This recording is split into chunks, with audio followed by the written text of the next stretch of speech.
Hello everyone. Today, I'm going to show you how I transform an ordinary angle grinder and some scrap wood into an incredibly versatile mini cutting station.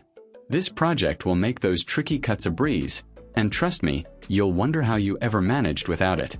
First, I started with a sturdy rectangular piece of wood that will serve as the base for our cutting station.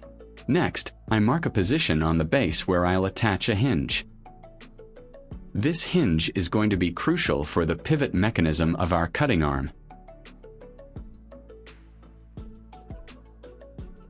After marking, I used a drill to secure the hinge firmly to the base.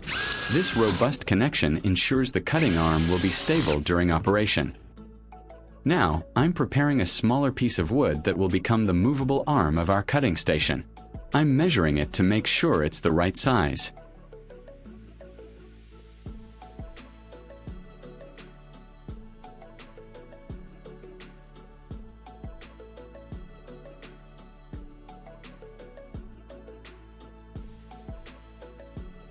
Then I'm carefully attaching it to the other half of the hinge, again using screws. This hinged connection is what gives our cutting station its motion. This creates a flexible joint, allowing the cutting arm to pivot up and down smoothly. I'm testing the hinge mechanism to make sure it opens and closes without any resistance, ensuring a fluid motion when we mount the grinder. To add stability and define the working area, I'm attaching two narrower strips of wood of the base.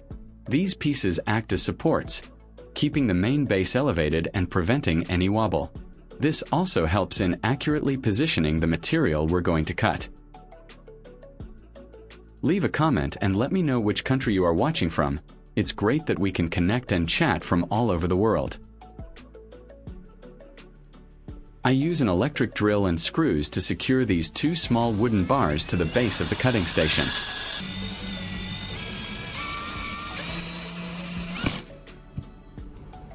I will fix many points to reinforce firmly, ensuring the working process goes smoothly.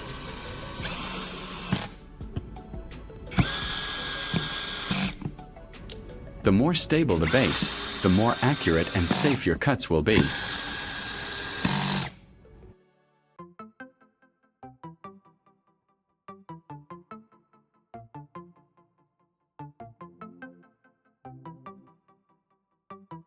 Now for the angle grinder.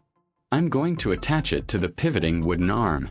For this, I'll use a long bolt that passes through the grinder's handle and then through a pre-drilled hole in the wooden arm.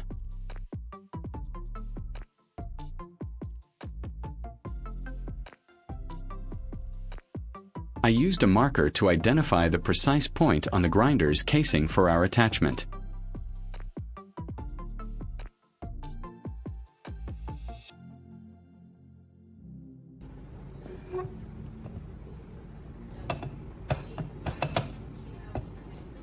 If you find this video interesting, don't forget to like, subscribe, and turn on the notification bell so you don't miss any interesting ideas coming soon.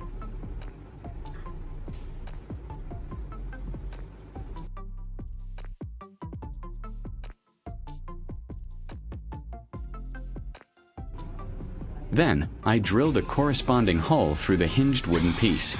This allows the grinder to be firmly.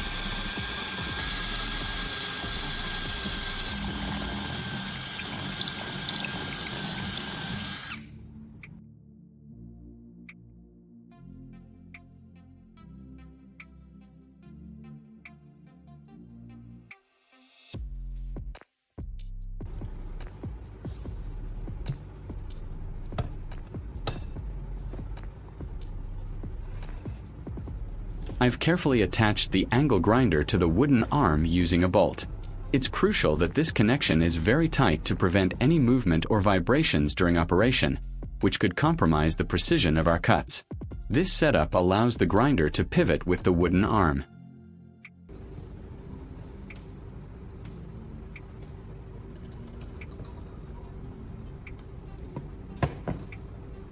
Next, I'm adding a unique feature to control the cutting angle. I've attached a small L-shaped bracket to the base.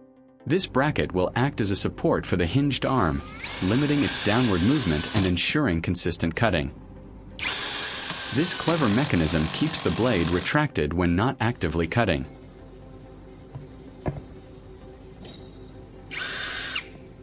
I'm drilling and attaching a small screw with an eyelet to the movable arm.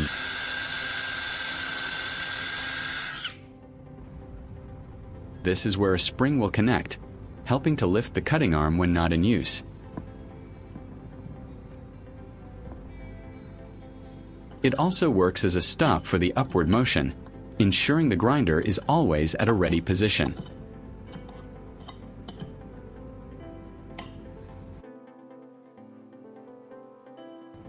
Now, let's mark where our material guide will go.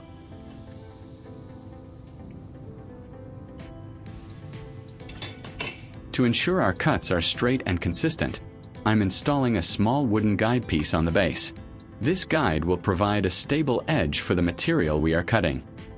I've marked the position and drilled a pilot hole before screwing it down securely. It's important this piece is perfectly straight and flush with the base. After that, I'm also marking a diagonal line on another small wooden block. This will be our angled cutting guide. I'm adding a small diagonal wooden block to the base, which will act as a guide. I'm measuring it to get the precise angle, then securing it with screws.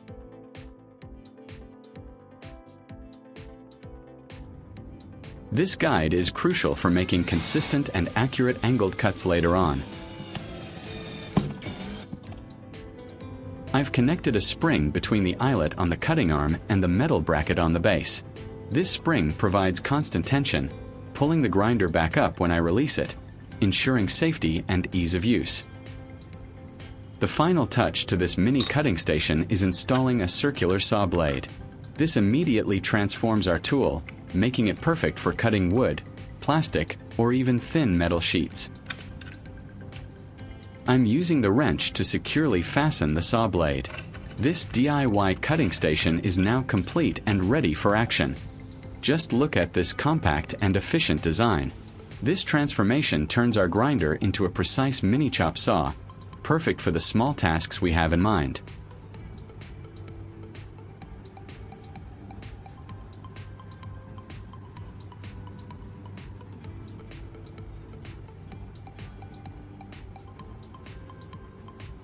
With the blade in place, I'm now demonstrating the straight cutting capability. I'm taking a piece of thin white board to demonstrate the station's capabilities. I'm feeding a strip of white material through the guide. Watch how effortlessly it cuts through, creating perfectly straight, small rectangular pieces. With the straight guide in place, I can easily make precise square cuts, transforming the board into uniform small tiles. Look how cleanly and effortlessly it slices through. This tool is perfect for crafting, model making, or any project requiring small, accurate pieces. The consistency is impressive. I'm checking the dimensions of the square pieces, and they are perfectly uniform.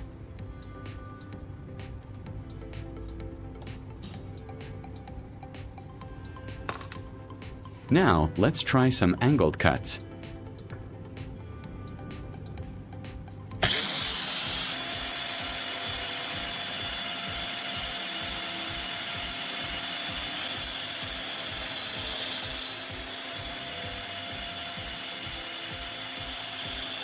By using the diagonal guide, I can easily create precise diamond shapes. These pieces can be used for decorative patterns, intricate designs, or even mosaic work.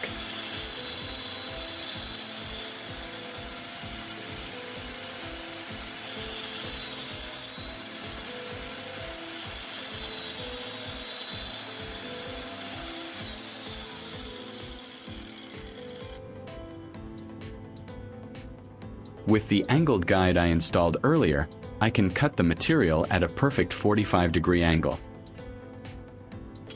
You can see how these diamond shapes fit together to form interesting patterns, like a chevron.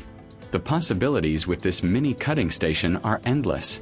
This versatile tool is a game changer for any DIY enthusiast. Thank you for watching how to build this fantastic cutting station with me. See you in the next video, and happy crafting!